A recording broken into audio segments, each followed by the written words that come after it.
Here are some 5 YouTube Shorts niche that you should try this 2025. At yung top 1 sa list na to is mismo ako, ginagamit ko yung niche na yon na nakapag-help sa akin makapag-gain ng 15,000 subscribers.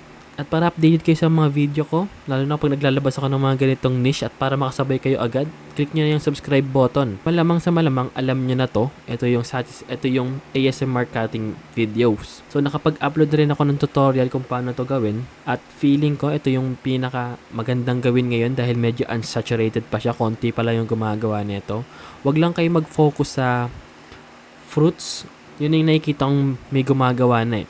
Yung ASMR cutting ng fruits. So, lagyan nyo lang siya ng twist. Tulad nga na in-explain ko sa video na natin na kaka-upload ko lang. Napagsamahin nyo yung mga iba't ibang uri ng niche. So, lagyan nyo siya ng sarili nyong timpla. Lagyan nyo siya ng sarili nyong taste. Tulad itong ginawa ko, na pinakita ko naman sa video. Ito yung Satisfy FC. So, ASMR cutting siya, pero ang kinakat natin is mga footballers, na mga cake.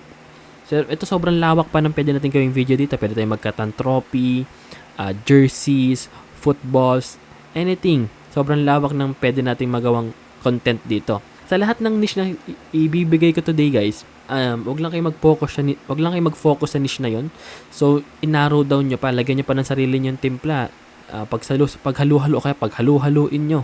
At tulad nito, ASMR cutting knife, pwede kayong gumawa ng ASMR cutting ng mga Minecraft items. Ganun, pagsamasamahin nyo, guys. Wag nyo lang gawing copy-paste kasi doon medyo magpa-flop talaga kayo. Okay. Ito yung first niche natin. So, yung second niche natin, itong Secret Worlds. So, as of now, meron na silang 146k subscribers, 155 videos, and then 343 million views. At ito yung sobrang brain rot lang talaga nito. At malamang sa malamang, AI yan, di ba? So, panoorin natin yung isa sa mga popular videos nila.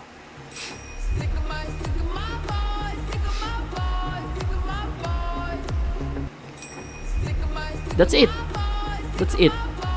Alam nyo bakit bakit na monetize? Ayun no, makikita nyo sa baba. Andun siya. Ayun siya. Pero yun lang yung ginagawa niya dito, guys. AI pregnant video. That's it. Napakadali niyan. Kayang-kayang gawin sa ChatGPT. Alam nyo naman na paano mag-analyze ng isang YouTube channel, di ba? Naturo ko naman na yan sa channel natin.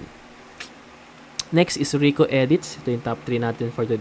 Ito yung top 3 niche natin. So, meron siyang 276 subscribers, 64 videos, 114 million views. So, ang ginagawa naman ito, parang racing ating ginagawa niya. Epic Square Race. Tingnan natin. Today's race is epic. No hacks allowed. Are you sure about that? Not even 5 Ayan, seconds. meron siya mga ito siya paano siya gagawin, no? Ayun, no? Square generator. Square generator, guys, yan. Gawin nyo. Lagyan nyo lang ng konting edit, lagyan nyo ng voice over, and then 100% monetizable na agad yan. Seconds into the race and blue already used hack. Chill, guys. You see the bread cutter? Get it, guys. That was close. Are you okay, guys? That's it. Hanapin natin yung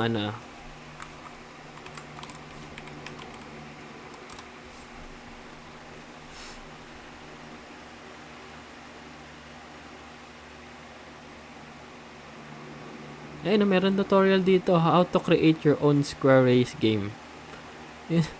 So, kailangan nyo lang talaga mag-research kung paano siya gawin. Try nyo to, guys. Try nyo to. Okay, next. Itong Crashing Moon. Ang naisip kong pwede nyo gawin dito, ito. Kasi tinan nyo, wala siyang shorts. Long form lang siya. 6 million views. Ito ay long form videos, guys, ha. Kaka-join na lang this year.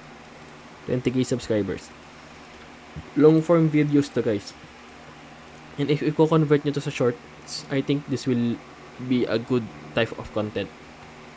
Okay. Last but not the least, ito sobrang ginigate-keep ko talaga tong niche na to. Pero sige, dahil mahal ko kayo, i-share ko sa inyo. This is the 6 seconds niche. Paano siya naging 6 second niche? Tinan niya. Let's go to the popular video. Meron siyang 40 million Meron siyang 40 million views.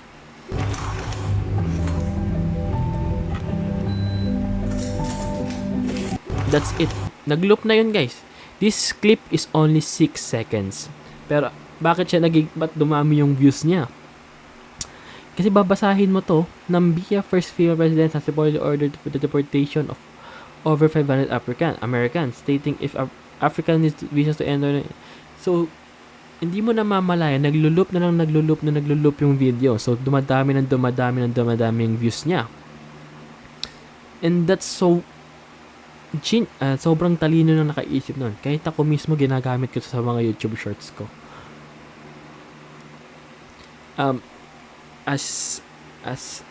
Tulad ng mga sinabi ko nga, lagyan nyo siya ng own twist. O ito, more on news ang ginagawa niya. So, pwede kayong gumawa ng mga what if o kaya mga about animals. Kumuha kayo ng ibang niche and then i-apply nyo tong technique na to. And for sure, 100% magbo-boom yung channel nyo. So, kung itatry nyo man to guys, yung mga binibigay kong niche, comment nyo sa baba para malaman ko kung effective nga ba talaga itong mga binibigay kong tips and tricks sa inyo. Pero for me, kasi ako ginagawa ko rin siya. So, for me, effective naman siya. Gumagana naman siya sa akin. Pag gantong niche pala yung gagamitin nyo guys, make sure na mag-upload kayo at least 2 to 3 videos per day. Ayun lang guys, maraming salamat sa panonood. Kung nagustuhan nyo tong 5 niche na binigay ko sa inyo, don't forget to like, share, and subscribe sa aking channel. Maraming salamat. Hanggang sa muli. Sana may natutunan na naman kayo sa akin. Peace out.